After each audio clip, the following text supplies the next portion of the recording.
Nous sommes le mercredi 22 mai 2024 ici à Porto-Novo au Bénin, d'où nous émettons. La journée commence plutôt sur des notes pluvieuses, je dirais tant mieux en cette journée mondiale de la biodiversité. J'espère juste que cette pluie ne va pas empêcher celles et ceux qui devront se rendre au travail d'y être. Allez, nous y sommes déjà, mesdames, messieurs, bonjour. Merci d'accepter chez vous toute l'équipe de TH Matin au grand complet ce matin. Bravo à vous, chers collègues. Contre vents et marées, toujours au poste. Mention spéciale à Laurel Ulrich Akbovo, Ulrich Ali Ronou, Kevin Achaoué, je dirais plutôt Charlie Thomas Vos, j'oublie pas Mayash, j'oublie pas Artem Azelinan, pourquoi pas Ryan Ayorende, qui ai-je oublié, Polo Aounou, qui nous rejoint, et puis toute l'équipe de la rédaction, Estelle de Konou qui sera avec nous, Gilles Christidi, Stéphanie Nekpomandora, pourquoi pas, mesdames, messieurs, c'est-à-dire qu'ici, qu'il n'y a plus et qu'il n'y a pas plus, nous sommes toujours là à votre service, tout ceci pour que votre journée puisse commencer comme sur des chapeaux de roue. Je faisais allusion à la journée mondiale de la biodiversité, nous en parlerons quand viendra la page invitée, la biodiversité à l'ère des semences améliorées. Nous recevrons pour en parler le président de l'organisation non gouvernementale Nature Plurielle. Il s'agit de Laurent Arongbonon. Nous allons nous semer dans la biodiversité, n'est-ce pas? Et pour nous accompagner ce matin, Charles, du bout de sa guitare, nous parlera de Mavo, l'éternité. Il voudrait bien retrouver ce suprême qui régente tout ceci. C'est sa préoccupation. Je la partage avec vous ce matin. Voici Charles dans Mavo.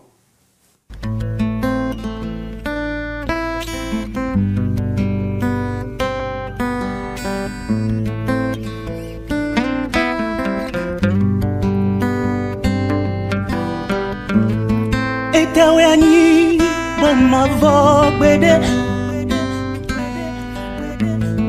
Fia jei bomado bodo Nye mamone to enkore Abi otoero sisame are amabawe bonu Makambia wero fiera iforo hey Pita ghetto collection Papa tu donu if ae mavo Ae, fiera y foro Ae, mavo Ae, njona hondowe Ae, mavo Ae, fiera y foro Ae, mavo Ae, njona hondowe Ae, emasu ponto Blagada de bon Njona Rodowe, Bona Igbo Fiera Ifodo, Ah, Soa Iziali Klante, Boro Jawe Miton Sotode, Ah, Ma Botani Sole, Njona Rodowe, Ah, Ma Botani Sole, Njona Rodowe, No Bonu Wiwatowele. Jaouto les soupons Quand il faut m'en doter Nous éclonons à Niwiwa Ma vote à Ni soleil Jona Rodowe Ma vote à Ni soleil Jona Rodowe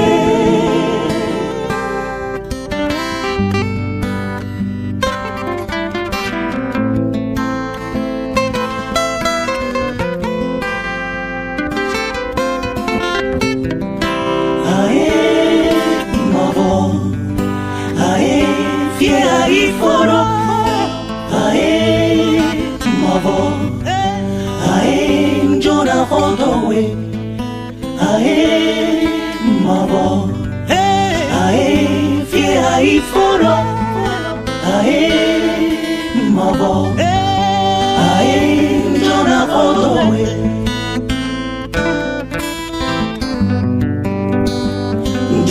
Hodowe, Fidea Jei, Togo Toe, Jonah Hodowe, Makawia Hero, Via Ifore, Jonah Hodowe, Makawia Hero, Via Ifore, Jonah Hodowe,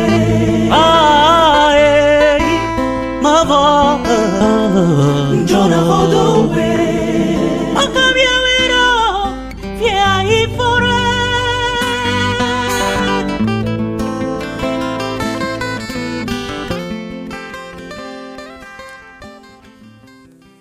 Et Charles du groupe FIFA, là qu'on retrouve en solo, lui qui depuis a choisi donc poursuivre sa carrière dans un registre particulier, faire du gospel. C'est à ce titre qu'il interroge l'immensité de cet univers et la grandeur de celui-là qui en est le créateur. Faire du gospel, c'est porter ce message évangélisé, ramener le cœur à Dieu. C'est pas Laurel Akpova ou Kevin Achaoué, pasteur devant l'Éternel, qui me diront le contraire. Charles va nous accompagner jusqu'à la fin de ce numéro de TH Matin. Je le disais, nous sommes le mercredi 22 mai 2024. Nous n'allons brûler aucune des étapes de cette émission. Et déjà la première, c'est celle des unes des journaux.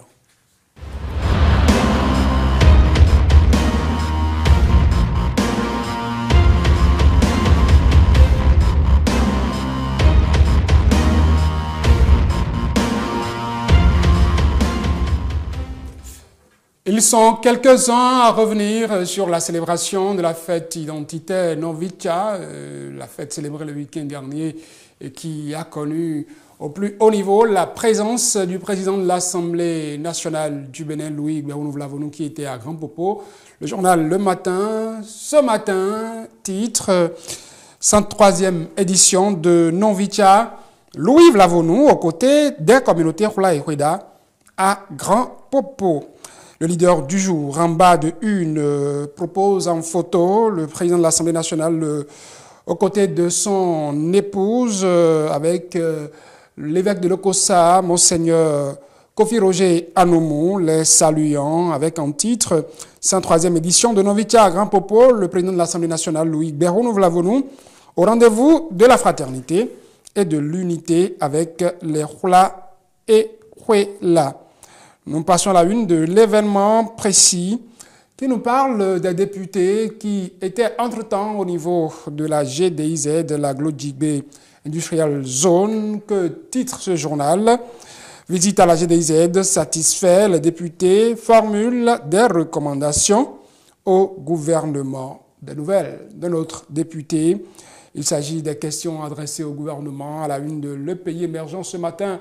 On nous parle de cette question qui est adressée au gouvernement. Que titre le journal?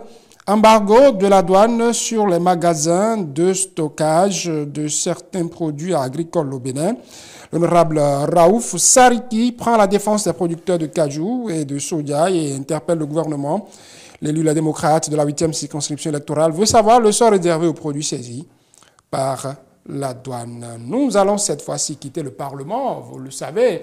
Le ministre était au Parlement pour répondre de ce type de boissons qu'on vend sur nos marchés et qui sont des substances prohibées et qui créent d'énormes dégâts sur nos populations. Eh bien, le ministre du Commerce a certainement suivi des recommandations et interdit désormais la commercialisation des boissons alcoolisées en sachet. Les journaux portent en écho cette décision ce matin. Le matinal titre en manchette « Santé publique, plus d'alcool en sachet plastique au Bénin, la production, l'importation et la distribution interdite. » Fraternité, en manchette, toujours, en parle.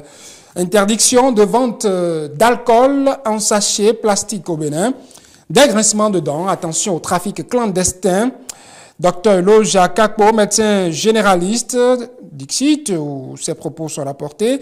C'est une décision qu'il faut applaudir avec amour et passion. Roger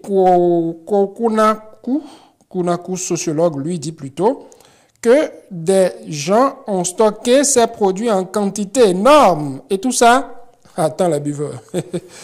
Matin livré dans les kiosques ce matin avec ce titre aussi, cette actualité, on pourra lire bien-être des populations. Le gouvernement interdit les boissons alcoolisées en sachet. Nous revenons à la une. Nous découvrons plutôt la une, puisqu'on n'en avait pas encore parlé, du journal Le Chronomètre, qui pense être dans les secrets des dieux, dans les couloirs du palais de la Marina. Il paraît qu'il y a imminence d'un remaniement ministériel. C'est ce que nous lisons entre titres à la une de ce journal. Écho des coulisses du palais de la Marina, imminence d'un remaniement ministériel. Talon prépare une redistribution des cartes du pouvoir. Le Soleil Bénin Info en parle aussi. L'équipe gouvernementale à l'heure de la reconfiguration. Talon prépare une surprise. Le réformateur national veut injecter, ou éjecter, je ne sais pas, du sang neuf dans son équipe pour de grands défis. C'est injecter du sang neuf, c'est ça bien joli, injecter du sang neuf dans son équipe pour de grands défis. Et c'est avec ce titre que nous allons mettre un terme à cette revue des titres. Elle est peut-être attendue dans cette équipe gouvernementale, Estelle de Bonou. Bonjour Saturné, bonjour à toutes et à tous. Il y a un des prénoms que j'ai oublié parce que je voulais les aligner. Diane, Estelle... Ça va? Non, l'autre, tu nous en as... C'est Nounayon. Voilà, Nounayon, Estelle. Et ce nom qui va, c'est peut-être au gouvernement, on ne sait jamais. Si on vous nomme, vous serez contente? Bien sûr, pourquoi pas. Ministre de quoi auriez-vous préféré? De la communication. Ministre de la communication? Oui, mais pour l'instant, je... Vous savez qu'avec Alain Oronla, le poste là est parti, a été fondu avec, avec le ministère de l'économie numérique. Oui. Je n'aimerais pas prendre la place d'Aurélie parce qu'elle fait bien le travail. Donc pour l'instant, je patiente. Vous souhaitez être co-ministre alors avec Aurélie? Je souhaite d'abord faire le bulletin. C'est tout le mal que vous souhaitez dans un gouvernement. Pourquoi pas? Merci, en attendant, à la rédaction de Télévision Hémicycle, vous êtes nommée ministre présentatrice du bulletin d'information toute cette semaine. Estelle de Bonou prend fonction, a pris fonction depuis hier. Elle va continuer par exercer ses fonctions tout de suite.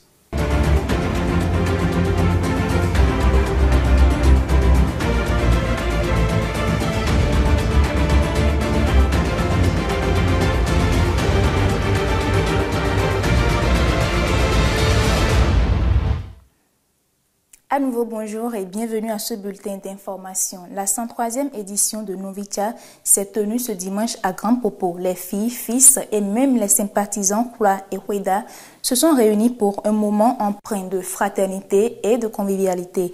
Moment que le président de l'Assemblée nationale a d'ailleurs partagé avec eux. Sartuné Djossou et Octave Adjo étaient également sur les lieux pour nous. Église catholique Saint-Joseph de Grand Popo, ce dimanche 19 mai 2024. Monseigneur Kofi Roger Anoumou ferme la procession d'entrée de cette célébration eucharistique, point de convergence des communautés Hula et Peda, qui célèbrent cette année la 103e édition de Novicha. Le président de l'Assemblée nationale, invité à communier à ce rendez-vous de vivre ensemble, valeur qu'il porte personnellement et aussi en tant que président de la représentation nationale. L'évêque, pendant son homélie, n'a pas manqué d'insister sur la nécessité de promouvoir le vivre ensemble, surtout en cette fête de Pentecôte. Chers membres de l'association Novicha, dans la force de l'esprit, continuez votre mission. Plus qu'un simple regroupement de personnes, votre association est le reflet d'un engagement commun envers des valeurs essentielles de fraternité, de solidarité et de progrès. La fraternité nous rappelle que nous sommes tous liés par un tissu social et humain. Nous partageons non seulement des aspirations et des rêves, mais aussi des responsabilités envers les autres. Cette fraternité, c'est le ciment qui nous unit et qui nous pousse à tendre la main à ceux qui en ont besoin. L'esprit Novicha est entretenu de génération en génération depuis plus d'un siècle dans les communautés Hula et Peda. Il faut que la relève soit assurée. Le bureau fédéral entend y veiller. La troisième édition de 2024 est placée sous le signe de la relève. Et ce, notamment à travers ceci, une immersion dans nos traditions et coutumes pour une relève au sein des instances de l'Ambita. Ce thème nous interpelle tous. Aussi devons-nous susciter ici et là l'adhésion de nos jeunes frères et sœurs au concept L'Ambita, sous l'impulsion à la fois des parents, des responsables des instances de L'Ambita. Le concept L'Ambita devra désormais être vulgarisé partout. Au-delà des Hula et Peda, la fraternité est essentielle pour le développement de toute nation. Le président de l'Assemblée nationale souhaite que cette valeur s'enracine dans les habitudes pour toujours. Il faut retenir le message de Novi Cha, les frères et sœurs qui doivent vivre dans la fraternité, dans l'amour et dans la paix. Je pense que c'est un message qui revient régulièrement et nous revient de nous approprier cela pour faire du Bénin un pays de paix, un pays de solidarité, un pays de fraternité. La répétition étant pédagogique, à force de nous répéter ça, je pense qu'un jour, chacun saura qu'il faut poser son semblable comme un frère pour notre vivre ensemble afin que la paix règne dans notre pays. L'Esprit Saint, reçu en cette fête de Pentecôte, est un esprit d'unité. Novi Cha, dans la même veine, continue de le répandre. Après cette célébration eucharistique, place à la fête dans toute la ville et au-delà. On quitte Grand Popo pour le Parlement où l'intelligence artificielle était au centre d'une audience accordée par le président de l'Assemblée nationale en fin de semaine écoulée. Une délégation de Yulcom Technologies issue d'une entreprise canadienne spécialisée en intelligence artificielle était en effet face au président Vlavonou pour discuter de l'intégration de l'intelligence artificielle dans l'administration parlementaire. L'objectif est d'accroître la productivité du personnel parlementaire. On écoute un extrait du porte-parole de la délégation à sa sortie d'audience. L'intelligence artificielle aujourd'hui c'est un domaine qui nous permet de nous appuyer sur les données pour pouvoir prendre des décisions plus rapidement. C'est-à-dire que nous passons par l'informatique pour simuler l'intelligence humaine qui va se baser maintenant sur les données en simulant les connexions neuronales du cerveau humain. Concrètement, nous pouvons multiplier par 5 la rapidité du travail de transcripteur, par exemple, au sein de l'Assemblée nationale. Parce que nous savons que le travail de transcripteur, c'est d'abord d'écouter les fichiers audio qu'ils auront enregistrés par l'avance lors des débats parlementaires et de les transcrire. Donc c'est une tâche assez fastidieuse. Avec l'intelligence artificielle, nous pouvons avoir une première version qui sera transcrite et maintenant le travail de transcripteur sera beaucoup plus rapide et plus précis. Il y a de belles perspectives qui sont à retenir pour l'avenir, à savoir des collaborations pour tout ce qui va être transcription de débats, qui va être gestion électronique de documents et beaucoup d'autres projets avec bien évidemment le service informatique de l'Assemblée nationale du Bénin. Il est question ici de venir présenter les services de Yulcom Technologies, qui est une multinationale canadienne qui est basée à Montréal. Nous sommes spécialisés en intelligence artificielle, big data et gestion de projets informatiques. En tout cas, c'est un honneur d'avoir été reçu par la plus haute autorité du Parlement du Bénin et aussi de lui présenter nos services. Et nous sommes impatients de vraiment collaborer ensemble.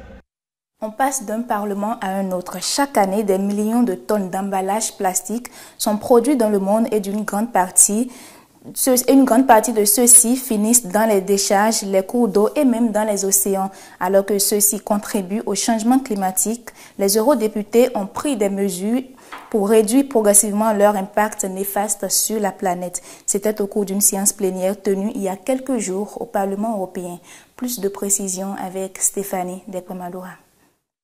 Réduire les impacts dévastateurs que produisent les emballages plastiques quotidiennement sur la planète. C'est ce que vise le texte adopté au Parlement européen ce mercredi 24 avril 2024. Les eurodéputés ont validé par 476 voix pour, 129 contre de nouvelles mesures pour rendre les emballages plus durables et réduire les déchets d'emballage dans l'Union européenne. En effet, en 2021, environ 84 millions de tonnes de déchets d'emballage ont été produites dans l'Union européenne, ce qui correspond à 188 kilos par habitant. Face à cette situation qui interpelle, ces eurodéputés ont négocié et convenu avec les ministres des États membres en mars 2024 des objectifs pour réduire progressivement les emballages de 5% d'ici 2030, 10% d'ici 2035 et 15% d'ici 2040. Aussi, les fabricants et les importateurs devront également veiller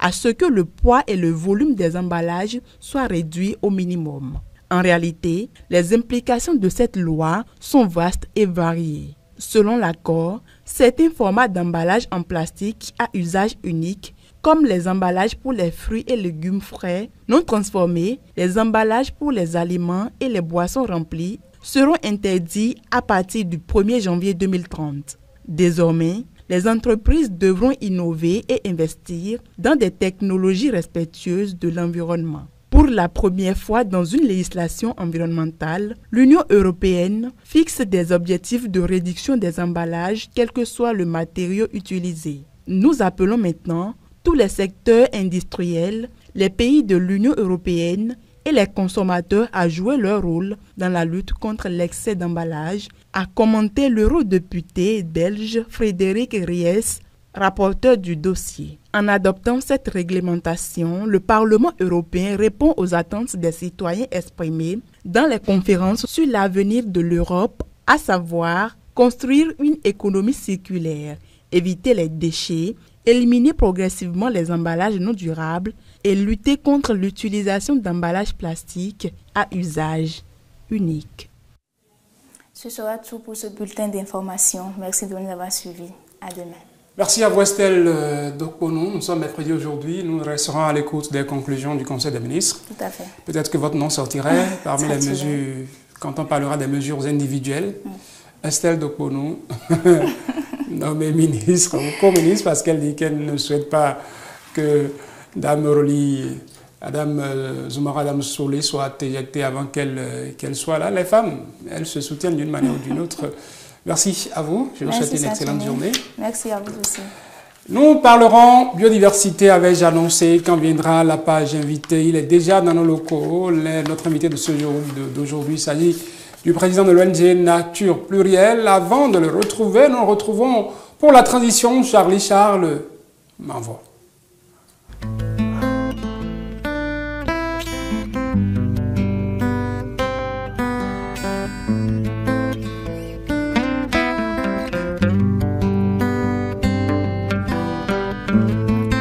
Tawanyi bama vogbede Fie ajei bama dogodo Nyeti nye mamone to enkore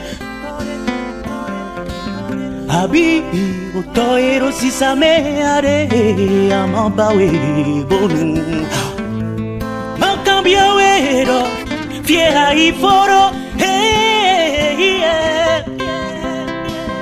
Pita Ghetto Collection Papa tu donu im Ae mavo Ae fie ai foro Ae mavo Ae njona hondowe Ae mavo Ae fie ai foro Ae mavo Ae njona hondowe Ae Emasu moto blagada de bon Njona hondowe Bona ipo fie ai fodo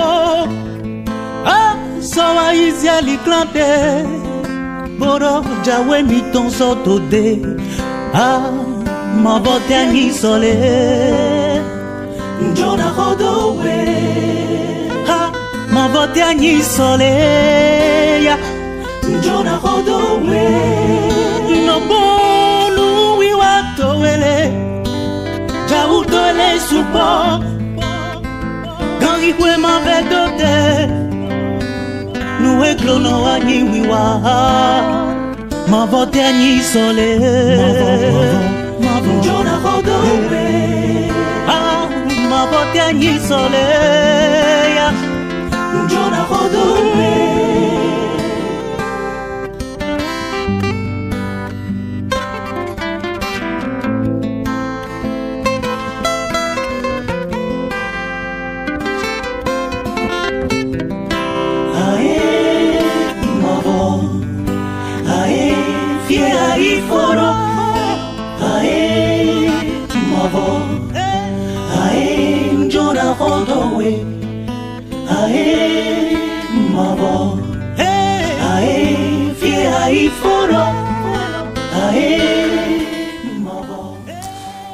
Charles Mavor, pour nous accompagner aujourd'hui, cette émission, elle ne saurait être éternelle. Il faut qu'elle tienne dans un temps donné. Nous suivons notre programme pour ce jour. Notre invité, il est en plateau. Tout de suite, la page invitée donc.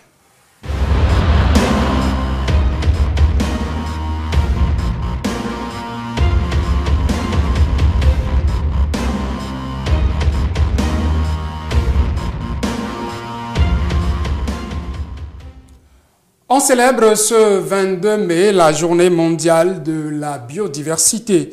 Le thème de cette édition est intitulé « Be part of a plan » en français, « Contribuer au plan ». Comment contribuer au plan pour la biodiversité pendant que les semences améliorées et autres organismes génétiquement modifiés sont en promotion à travers le monde? Les semences améliorées sont-elles l'ennemi de la biodiversité? Que gagne-t-on avec la biodiversité qu'on ne peut avoir avec des semences améliorées? Nous en parlons avec le président de l'organisation gouvernementale Nature Plurielle. Laurent Arongbono est avec nous ce matin. Monsieur Arongbono, bonjour. Bonjour, monsieur le journaliste. Quand on est président d'une ONG qui s'appelle Nature Plurielle, une journée dédiée à la biodiversité, on est certainement très actif et on a tout un plan. La journée chez vous, c'est quoi au programme essentiellement? Bon, le programme de la journée, d'abord, je commence par cette émission que vous nous offrez aujourd'hui pour informer le grand public. À la suite, à partir de 9h30, nous célébrons la biodiversité à l'ATDA de Porto Novo avec les producteurs et les acteurs de la société. C'est l'Agence territoriale du développement agricole avec les acteurs. C'est ce qu'on appelait CARDER. Ouais, voilà. Donc, nous célébrons ça et on va parler des impacts des pesticides sur l'environnement, la biodiversité et la santé humaine. Quelles conséquences cela a?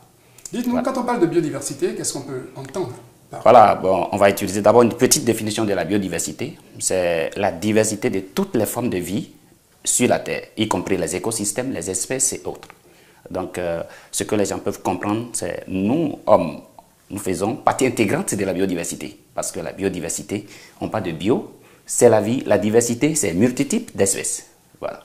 Même les végétaux font partie de la biodiversité.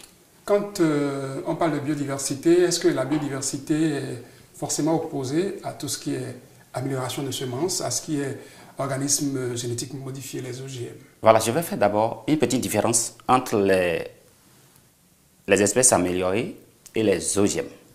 Les espèces améliorées, ce sont ça-là, on parle de la sélection traditionnelle et biotechnologique. Mais OGM, c'est organisme génétiquement modifié. La différence qui est là, on fait du croisement au niveau d'espèces améliorées pour sélectionner ce qui est bon, pour un bon rendement. Et également biotechnologie, on parle de là, on utilise une technique pour donner une nouvelle propriété à cette espèce-là qui garde l'ancienne propriété, même pour lutter contre les ravageurs par exemple. Donc, mais lorsqu'on parle de organismes génétiquement modifiés, là, nous appelons, comme on nous a enseigné, le Big Bang. C'est un phénomène de Big Bang. On incorpore à cette espèce-là une nouvelle propriété carrément pour essayer de lui modifier sa vie, comme on fait de robotique. On est au laboratoire, on le commande et c'est lui maintenant qui exprime ce que le laboratoire lui commande. Comme il y a une base quelque part et on lui dit faut marcher comme ça, faut faire ci, faut faire ça. Donc on lui enlève carrément la propriété naturelle pour lui confier maintenant ce qui est artificiel. Donc c'est la différence. Mais là, les deux ont des conséquences sur la biodiversité. Et comment? Lorsque nous appelons quelque chose plante haute. Et lorsque l'espèce est là, Dieu lui a conféré un pouvoir d'aider son entourage. Et lorsque l'espèce exprime ce comportement-là, ça informe une espèce, par exemple, de venir polliniser. Et lorsqu'on lui confie... Il y a une certaine communication entre les espèces. Voilà. Lorsqu'on lui confie une nouvelle propriété, c'est qu'on lui dit, tu n'as plus de relation avec l'autre espèce. Et cette espèce, pour vivre, a besoin forcément de cette plante, par exemple. Je prends l'exemple de plante. Et lorsque l'espèce ne reconnaît plus la plante, l'espèce doit disparaître. Moi, j'ai travaillé sur une espèce, un insecte, pour pondre ses œufs. Il a forcément besoin d'un autre insecte. Mais lorsque on lui dit, tu n'as plus besoin de tu ne dois plus collaborer avec cet insecte, c'est que l'insecte doit disparaître. Parce que lui, forcément, il doit pondre. C'est ça que nous appelons pour les parasitoïdes. Maintenant, le fait de le faire, c'est que le fait d'agir ainsi, on essaie de limiter la prolifération des espèces. On essaie de limiter la pollinisation qui nous donne à manger. Il y a beaucoup de choses, de semences qui sont dispersées dans les champs, la dissémination, et ce n'est pas la pollinisation. Mais déjà qu'on a incorporé une nouvelle propriété à cette espèce-là, c'est que ce phénomène ne va plus exister. Et souvent, on va vers la monoculture. Parce que lorsqu'on le fait, on a conféré une nouvelle propriété à l'espèce, ça doit avoir des exigences. Ça ne doit plus collaborer avec d'autres espèces. On le fait, on essaie de faire on embrave beaucoup de domaines avec une seule culture. Et là, toutes les espèces qui doivent coopérer avec cette culture ne vont plus exister. Et puis là, on a déséquilibré l'écosystème. Les espèces au niveau de micro-organismes ne vont plus exister parce qu'il y a une communication. On n'a pas de rhizoposition. Cette nouvelle espèce n'a plus ça. Ça ne peut plus communiquer avec les micro-organismes qui sont sur la terre, sur le sol. Et donc là, tout ça est déséquilibré. Les espèces, dans le temps, progressivement, vont disparaître. Mais l'OGM a encore de conséquences. Parce que l'OGM à qui on a confié une nouvelle propriété, lui d'abord, l'OGM essaie de chasser les autres espèces qui vont venir et devient le maître du territoire. Et les conséquences, c'est que les valeurs nutritionnelles ne sont plus les mêmes. Même l'homme est impacté. Donc c'est ce que je pourrais donner, par exemple, à la conséquence sur la biodiversité, parce que ça va tout déséquilibrer dans l'écosystème. Je comprends, donc cela veut dire que l'argument selon lequel non, nous voulons agir sur telle espèce, nous n'agirons que sur telle espèce, est un argument qui ne tient pas, parce que quand on agit sur une espèce, l'espèce communique avec les autres de l'environnement. On ne sera pas étonné qu'ayant travaillé sur telle semence, par exemple, qu'on se rende compte que tout autour, il y a d'autres semences qui commencent à disparaître. Oui, forcément. Forcément, parce que lorsque, déjà, au niveau du laboratoire, c'est nous qui donnons de semences à un producteur, progressivement, lui, doit abandonner l'autre espèce. Et là, la conséquence aussi, c'est qu'il y a le monopole de la dépendance des producteurs à l'organisme fournisseur de cette espèce-là. Donc, c'est ça. Vous allez voir, entre-temps, on a fait un combat contre le pauvre. C'est parce qu'on veut centraliser maintenant, c'est-à-dire on veut rendre dépendant le ventre des hommes. Et en le faisant également, on a essayé de faire disparaître progressivement ce qui est naturel pour nous, ce que nous observons à côté de nous. Toutes les espèces autour de nous vont disparaître parce qu'ils n'ont plus leurs plantes hautes pour vivre. Quand on désigne une journée à la biodiversité, ça dit qu'elle est en danger, la biodiversité, aujourd'hui. Oui, la biodiversité en danger. Dédiée, j'aime rappeler aussi l'origine de la journée internationale de la biodiversité. Il y avait une conférence, une convention à Rio de Janeiro, au Brésil, en 1992, où là, on célébrait la Terre. On a essayé de penser. La biodiversité est en train de... Parce que beaucoup ne savaient pas que depuis longtemps, les gens parlaient de ça parce qu'on sait que d'ici là, progressivement, on aura tellement de problèmes. Donc, on a dédié ça depuis 1992. Mais ça n'a pas été célébré. Ce n'est qu'en 2001 que les gens, comme à l'adoption dans les pays, on a commencé par célébrer la biodiversité pour informer les objectifs. Informer d'abord la population, éduquer la population à l'importance de la biodiversité dans notre écosystème. Mais parce que là, si on ne le fait pas, beaucoup vont croire que, bon, si ça l'a pas et puis on nous amène cette semence, bon, c'est bon pour notre ventre. Mais ce n'est pas seulement le ventre, parce que gérer le ventre, il y a d'autres paramètres autour. La chaîne trophique est en train de disparaître parce qu'on a essayé de modifier un maillon. Les espèces qui vivent de ça ne vont plus vivre comme cela se doit. Donc, on a dédié ça pour informer, sensibiliser. Aujourd'hui, vous avez parlé tout à l'heure de la thématique d'aujourd'hui, de 22 mai, qui est contribué au plan, be part of the plan. C'est pour dire que chaque individu doit contribuer à la préservation de la biodiversité. Indiqué à côté de vous. Vous-même, vous devez contribuer. C'est ça, be part of the plan. Donc, c'est pour aider les gens à mieux comprendre. Et je crois qu'il y a une dynamique en cours. Il y a une dynamique en cours. Ce que vous faites, j'ai pris par ici, j'ai vu qu'il y a d'abord une dynamique ici. Je tiens à vous remercier pour l'engagement et les innovations. Et je profite également pour remercier le président de l'Assemblée nationale parce que j'ai été jeune parlementaire. Et puis j'ai vu qu'il y a une dynamique. Je suis resté ici pendant 3 années, 3 bonnes années. Et puis aujourd'hui, il y a une télévision depuis la maison, parce que l'objectif principal aussi, le Parlement doit voter des lois, informer. Mais s'il n'y a pas de canaux d'information, il y a déjà un problème. Aujourd'hui, même s'il n'y a pas encore de loi qui sécurise notre territoire par rapport aux OGM, parce qu'il n'y a pas. Les OGM, s'il y a ça au Burkina, c'est qu'il y a ça au Bénin. Les frontières, on sait ce qu'elles sont. Pas forcément les frontières. Nous, on ne parle pas de frontières forcément. On peut ne pas aller chercher, mais ça doit venir ici. Et nous appelons quelque chose la contamination génétique. C'est-à-dire, il y a la pollinisation croisée. Une espèce, parce qu'il y a des espèces qui font 1000 km de voyage. Une espèce qui va là-bas, un oiseau, un pollinisateur, qui vient sur une espèce déjà modifiée, va prendre maintenant les graines pour venir déposer chez vous. Donc il y aura du croisement naturel. Et là, on aura de deuxième chez nous. Donc c'est pourquoi moi j'ai dit toujours, il faut sécuriser d'abord l'Afrique. Si on ne sécurise pas l'Afrique, parce qu'un pays ne peut pas contrôler l'autre, c'est qu'il faut que les pays définissent des zones de culture et mettent des zones tampons autour de nos pays pour vérifier, parce qu'entre-temps on a parlé de coton BT au Burkina. Burkina pas OGM, c'est amélioré, mais là progressivement les gens ont constaté des dégâts là-bas. Mais ça peut venir ici, parce que nos espèces voyagent. Donc je demande qu'on arrive à travailler fort pour connaître des mécanismes et collaborer avec les scientifiques. Et déjà, est-ce que ceux qui vont aux semences améliorées, ceux qui vont aux organismes génétiquement modifiés, parce qu'on aura compris avec vos explications que c'est à nuancer, ceux qui vont à ces choix-là, est-ce que ce n'est pas parce qu'au niveau de la biodiversité, il y a des attentes qui ne sont pas comblées, par exemple en termes de quantité, de la production et tout ce qui va avec, alors que sur le marché, nous avons une demande qui est croissante en termes de consommation? Oui, c'est vrai. Je crois que vous avez trouvé le nœud. Il y a une dynamique au niveau de la démographie. Parce qu'au début, les années 60 par exemple, on n'était pas à plus de 12 millions d'habitants. Et il y avait quand même à manger, à tout. Mais aujourd'hui, c'est vrai. Mais, moi je le dis, la biodiversité peut... le naturel peut nous servir. C'est l'économique qui détruit. Les gens veulent produire en quantité, même de quoi on n'a pas besoin, on produit. Aujourd'hui, si on veut faire un développement bien durable, il y a 3 dimensions. Il y a le social, il y a l'économique, les deux étaient là, mais aujourd'hui on a dit environnemental. Ce n'est pas parce qu'on n'a pas accéléré qu'on ne va pas manger. Les gens mangeaient, nos parents mangeaient. Si on pouvait conserver même nos espèces, je crois qu'on va manger. Il faudrait juste une technique pour dire, lorsque vous voulez produire avec telle semence, il faut avoir telle technique là. Moi, je suis entomologiste agricole. Et on a commencé depuis un peu quelques mois, une formation avec les producteurs. Ils ont compris réellement qu'ils n'ont pas forcément besoin d'aller acheter des produits pesticides, d'aller acheter telle semence et autres. On leur a appris, si vous voulez faire de production et avoir un bon rendement, il faut communiquer avec les plants. Il faut savoir que lorsque vous mettez un plant ici, ce plant a forcément besoin d'une autre espèce qu'il faut mettre à côté.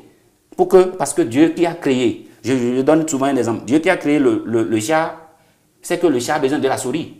Si on arrive à comprendre ce mécanisme-là, on n'a pas besoin de faire une modification tellement génétique, parce que le génie génétique veut tellement d'innovation, parce qu'on demande d'innovation, c'est pourquoi il y a ça. Sinon, normalement, on peut faire de ce qui est naturel. Il y a des pays qui développent ça. Et même chez vous ici, dans votre salle, vous pouvez même faire de l'agroécologie. Et ça nourrit l'homme.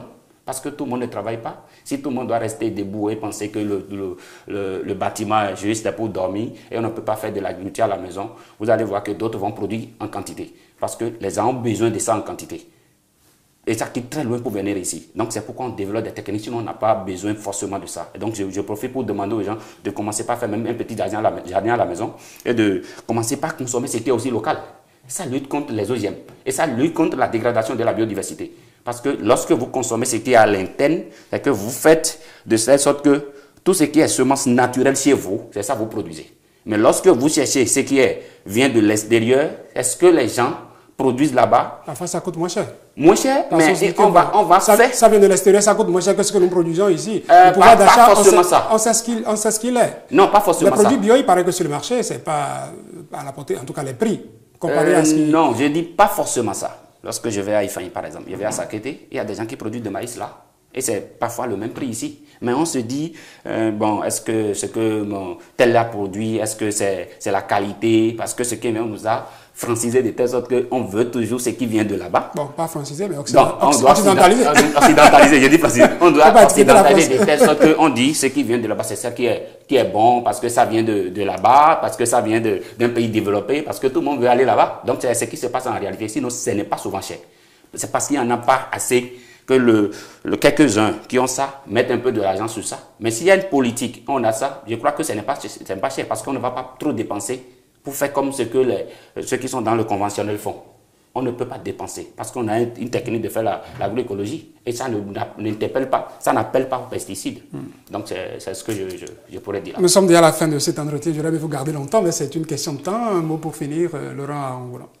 Ouais, bon, je tiens à vous remercier à nouveau, remercier le président de l'Assemblée nationale et ses collaborateurs pour la dynamique en cours et demander à nos autorités, que ce soit autorités gouvernementales ou locales, de penser à collaborer avec les acteurs qui sont sur le terrain et de commencer par renforcer leurs capacités. Parce que c'est là, il y a le problème. Quand on ne renforce pas, on pense que tout est technique, tout est scientifique et on est là à toujours attendre des autres. Et je interpelle le peuple béninois et les Africains, tout le monde entier, que la biodiversité, lorsqu'une espèce disparaît, c'est que tous les humains disparaissent.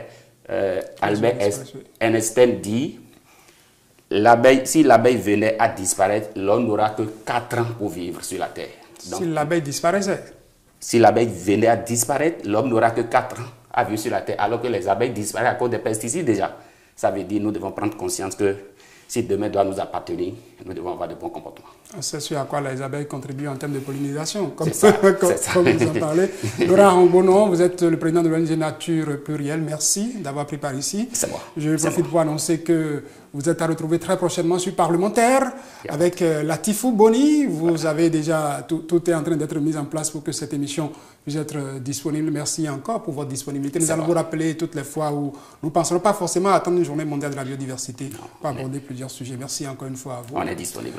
Nous sommes comme dans la biodiversité sur TH Matin. Les rubriques sont diversifiées et nous n'allons pas faire disparaître une rubrique pour une autre parce que si une rubrique disparaissait, peut-être que TH Matin n'aurait que 4 ans pour vivre. Mesdames et messieurs, nous allons donc retrouver d'un instant à l'autre pour la ONU sur la toile.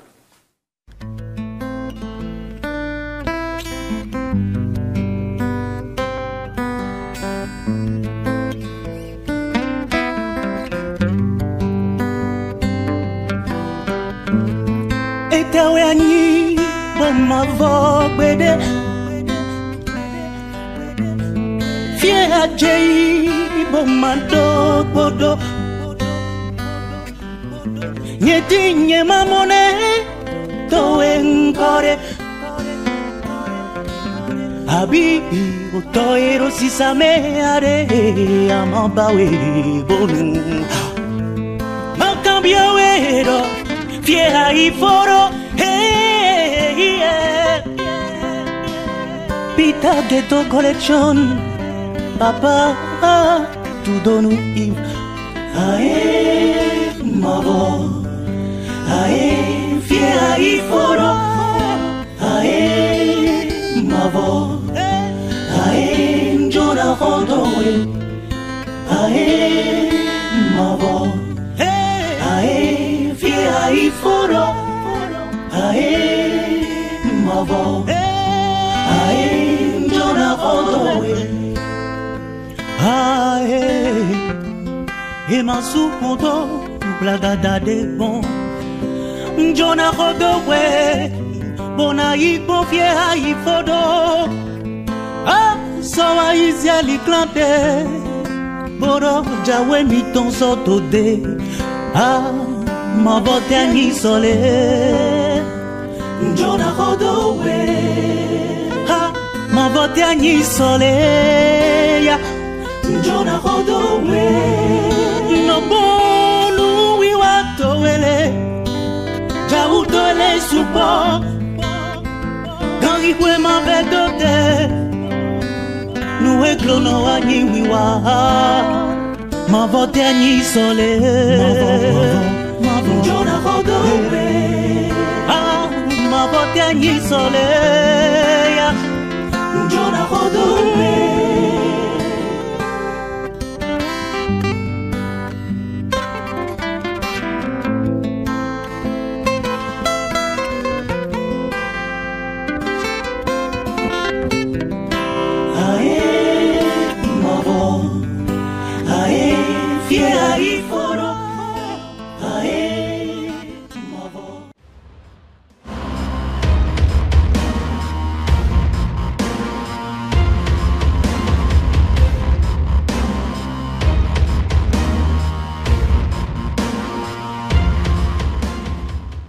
La pluie n'aura pas été un alibi pour qu'il ne soit pas là ce matin pour là où nous bonjour. Bonjour Saturnin, chers amis internautes et téléspectateurs, bonjour. Il n'y a pas de raison, surtout quand on est bien protégé. Pas du tout. Contre la pluie. La pluie. Il y en a parmi le personnel ici qui se trouve obligé de faire Harry Potter pour être au boulot. C'est-à-dire, quand il commence à pleuvoir à la maison, on prend un peu de banja, on fait afflip patanka. Koklo Fatimo pour la guinta, on fait pas, on disparaît.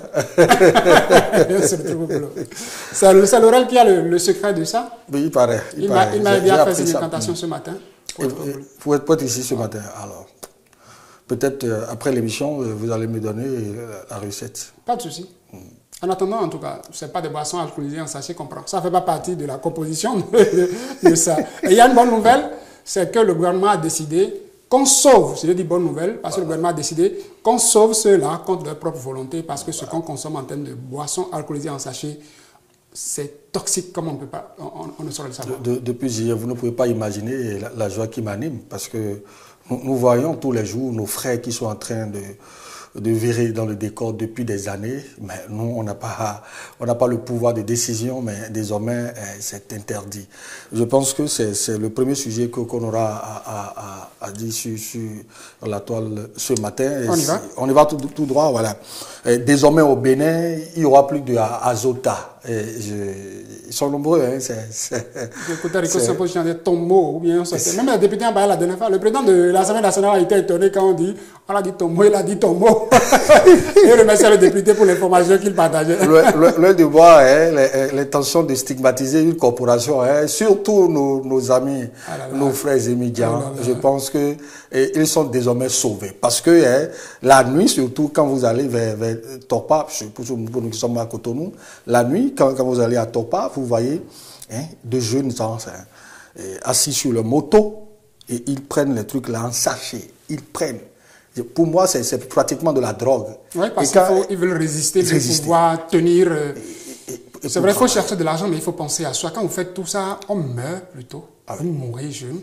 Il faut tomber malade. Et puis les coûts de prise en charge, c'est pas toujours. On n'arrive pas à avoir les moyens de la prise en charge. Merci au gouvernement qui, quand même, prend des décisions courageuses. Et c'est à travers un communiqué, c'est signé du ministre du Commerce que nous avons eu cette information. Et le communiqué dit ceci, article 1er. La production, l'importation et la distribution des boissons alcoolisées conditionnées en sachets plastiques sont interdits sur toute l'étendue du territoire national. Pour l'application des présentes dispositions, sont considérées comme boissons alcoolisées les boissons obtenues par distillation ou par fermentation telles que le vin, le cidre, la bière et toute autre boisson produite de façon artisanale ou industrielle qui contient de l'éthanol. Article 2. Tout contrevenant aux dispositions du présent arrêté sera puni conformément au texte en vigueur. Article 3. Les services compétents des ministères en charge du commerce et de la santé, des finances et de l'intérieur sont chargés chacun en ce qui les concerne de l'application du présent arrêté. Puis l'article 4, pour finir, le présent arrêté qui abroge toute disposition antérieure contraire prend effet pour compter de la date de sa signature et sera publié au journal officiel. Et puis, je rappelle que ce communiqué est signé depuis le 17 mai. Entre-temps, nous allons montrer une courte vidéo de l'intervention de l'honorable Jacques Yampabou sur le sujet. C'était lors de la dernière séance plénière. Nous étions le jeudi dernier, je pense. Voilà. Il y a eu question au gouvernement. Au gouvernement, voilà. Et si la régie est avec nous, on peut nous montrer cet extrait. Retour dans le temps. Témoignage, état des lieux, invite à agir et avertissement. L'alcool frelaté est visiblement une préoccupation des plus sérieuses. Frelaté, c'est vague. Sorabi, il faut dire Sorabi. Que le ministre prenne un arrêté pour interdire la production et la commercialisation de ce poison et instruit à l'effet de sa mise en œuvre. Si vous arrivez à le faire vraiment, je pense que nous allons limiter un tant soit peu l'évolution de et voilà, Sorabi. Que le gouvernement ne s'arrête pas seulement là. Il y a les kiosques. Vous voulez qu'on quitte les boissons en sachet, l'alcool en sachet pour l'alcool en bouteille? Je pense que c'est ce que les internautes ont dit en commentaire. On dira, hein, Ewedje Obed qui met, qu'est-ce que les émigrants vendent désormais? Il y a une question qui vous vient de la régie. Il y a Sadele qui, un monsieur dans les oreilles, qui me demande, il me charge de vous demander si votre voiture a des vitres teintées. Vous êtes menacé. Allons-y pour la commentaire. C'est pour le bien de nos amis. Qu'est-ce que les émigrants vont désormais boire avant de commencer le boulot? Et Noël Idani Niago qui met, au lieu d'aller loin pour interdire vodka et vodka mix, vous vous limitez aux boissons alcoolisées en sachet. À cause d'une dose élevée de vodka mix, mon oncle a tapé 3 fois sur une tresse de mèche au bord de la voie, croyant que c'était un serpent. Géoffroy Tchekle qui dit Chelsea, lui, il cite carrément, c'est un connaisseur sur là où il doit être un vendeur de ses produits. Non. Il met Chelsea, Siemens, Eagle, V12, Tombo, Action Beta, D-Rock, Vista, Tiger, Pacha, Nadia, etc. Je suis un vendeur. Maxime Agna qui dit il faudrait fermer ces kiosques qui produisent des toxicomanes. La police doit souvent descendre dans les kiosques pour contrôler ceux qui s'y vendent.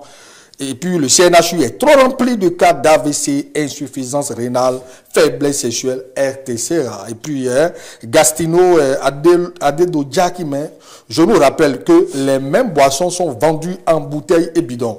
Donc, si j'ai l'habitude de prendre Simon en sachet, la loi me pousse désormais à prendre de Simon en bidon ou bouteille. Donc, le gouvernement et la police doivent également savoir que, bon, il paraît qu'ils ont déjà trouvé d'autres alternatives pour toujours continuer à consommer ces produits toxiques. Il paraîtrait que ces produits également sont produits, j'allais dire, en bidon. Et donc, on doit également veiller à ce que l'interdiction ne soit pas limitée aux boissons en sachet. Gilles Christ Thierry me souffle dans les oreilles qu'il plaide pour ses parents. Gilles Christ Thierry dit que bon, chez lui, c'est du adja tchéké. En tout cas. On en parlera à la fin de cette émission. En tout cas. Deuxième sujet, pipeline Niger-Bénin. Le premier bateau est parti avec à son bord 1 million de barils de pétrole. Oui, espérons que cette flexibilité que nous avons notée du côté du gouvernement béninois, qu'on ait de répondants du côté du Niger. Le Bénin avait donné sa parole la semaine dernière, autorisant les bateaux à désormais transporter le pétrole du Niger du côté de notre port. Chose faite, et c'est sur la page du gouvernement que nous avons eu l'information. Pipeline Niger, le Bénin, le premier navire a quitté les eaux béninoises avec à bord 1 million de barils de pétrole brut nigérien. Accueilli le dimanche 19 mai 2024 par les responsables de la société chinoise WAPCO, les hommes des médias ont eu droit dans un premier temps à une présentation détaillée des installations ainsi que du rôle que joue chacune d'elles jusqu'à l'exportation du pétrole brut nigérien à partir des eaux béninoises. En effet, située près du port du Sémin, la station terminale PS09 couvre une superficie d'environ 250 000 m². Elle se divise en 6 zones d'utilité. Les installations principales comprennent 3 réservoirs de stockage de pétrole brut de 100 000 m3, 2 réservoirs d'eau de lutte contre l'incendie de 2000 m3 chacune, des générateurs de grande capacité et de 6 bâtiments de travail et d'habitation avec des fonctions telles que la réception du pétrole brut entrant, le comptage des transferts et le chargement du pétrole brut sortant. Et puis, rappelons, ils ont dit le pipeline Bénin-Niger est un projet géant et nous avons démarré le chargement du premier navire le 17 mai 2024 à 18h30 et nous avons fini ce dimanche 19 mai à 1h du matin avec 1 million de barils de pétrole brut à bord. Nous sommes fiers du succès de l'opération, a confié le capitaine de bord. En commentaire. Bon, je pense que nous sommes pris par le temps. On va zapper sur la vidéo. La vidéo, si on peut la suivre, si on peut tout au moins un bout de cette vidéo, la réalisation nous le permettra, s'il vous plaît. On va juste suivre un bout de cette vidéo et puis on va passer aux commentaires. Nous sommes ici à la station terminale de Sémin, qui est le dernier point où vient le pétrole du Niger. Il faut dire que le pétrole vient dans un pipe éléologique de 1950,8 km. Et ça a un diamètre de 508 mm et une pression nominale de 9 MPa. Ici sur le site, nous avons des installations telles que la salle de contrôle du site du terminal 9, la salle de contrôle d'ici jusqu'au PS1. Merci à la réalisation pour cette vidéo qui nous a été proposée. Le son, on présente nos excuses aux téléspectateurs pour la qualité du son. Ça a été enregistré au bord de la mer, de la mer, comprenez donc ce vent qu'on Bruno Awonso qui met bravo, bon courage pour la suite. Diriger une nation n'est pas facile. Les saboteurs sont là, mais le peuple a compris la traîtrise à son prix. Et puis Lawali Nassirou qui met merci pour le Bénin et le Niger. Alhamdoulilah. Moi, je suis nigérien, mais je félicite Monsieur le Président du Bénin et son gouvernement. Merci. Et puis, Bilem qui met rien ne s'ajoute et rien ne se perd. Tout se transforme. Le manque à gagner du côté du port, le maintien de la frontière fermée sera retrouvé sur le pétrole. Voilà ce que lui pense. Hein. Moi, j'ai foi que la frontière sera réouverte. Et puis, Jean-Marie Gouchoedo qui met cela ne diminue l'État béninois en rien. Je salue cette flexibilité du président Talon. Aribo Franck, quant à lui, mais en commentaire, c'est la main gauche qui lave celle de la droite et vice-versa. Que les Africains prennent conscience que l'Occident ne veut pas nous voir nous unis. Kwandé Laverte, quant à lui, mais en commentaire, nous osons croire que la partie nigérienne va répondre favorablement aux vœux du gouvernement béninois pour l'ouverture de la frontière Bénin-Niger, gage du non-stop des embarquements à venir au port de Cotonou. Bonne chance. Et enfin, Sergio Fabrice Assogba qui met mes sincères salutations au président de la République du Bénin et son équipe et son gouvernement de montrer à quel point nous ne sommes jamais pires que les autres profiteurs le pensent et qu'on sacrifie nos intérêts pour le bien-être des autres seulement, que notre manière de procéder est étrange pour les autres. Voilà. Carton plein pour Sur la Toile ce matin. J'espère qu'il en sera ainsi jusqu'à la fin de la semaine parce que hier également c'était carton plein. Oui, on le souhaite. Demain, c'est la fin de la semaine, c'est déjà demain. Pour Sur la Toile. Je sais que vous êtes très attaché à la qualité des sujets que vous proposez également aux commentaires parce que c'est l'une des rubriques qui desservent, une des rubriques qui sont cotées par nos téléspectateurs. Merci encore pour le Aounou. C'est un plaisir de le faire. La suite, c'est pour tout à l'heure dans les coulisses. La journée va se poursuivre. Surtout, je n'oublierai pas la recette pour sortir de la maison pour le boulot. J'y tiens. D'accord. Si votre vie n'est pas teintée, vous allez demander au pain de la rédaction de Télévision Hémicycle. Elle peut vous aider avec le pain pour qu'on vous protège, pour que vous ne soyez pas lapidé. Peut-être qu'Elias Adélé qui avait posé la question, lui-même fait partie des gens qui vont vous agresser, je ne sais jamais. Il serait j'ai rien dit, c'est pas Magué Diza. C'est pas Magué Diza en tout cas. Gilles Christ qui dit avec Elias Adélé que... Nos amis comprendront que c'est pour leur bien. C'est justement parce qu'on les aime. Laurel aussi... Ah bon? Je ne pense pas. Laurel ne doit pas être un consommateur de l'alcool avant d'aller... Non, il n'y a pas de consommateur d'alcool à la télévision ici. Je ne l'ai pas dit non plus. Hein. Ah, au village, on ne dit pas, on dit Amassi. Amassi. Merci, mesdames et messieurs, de nous avoir suivis TH Matin de ce mercredi 22 mai 2024. C'est déjà tout. On se retrouvera demain jeudi. Dieu le voudra, la journée se poursuit. Je vous la souhaite excellente cette journée. Restez en compagnie des programmes de Télévision Hémicycle.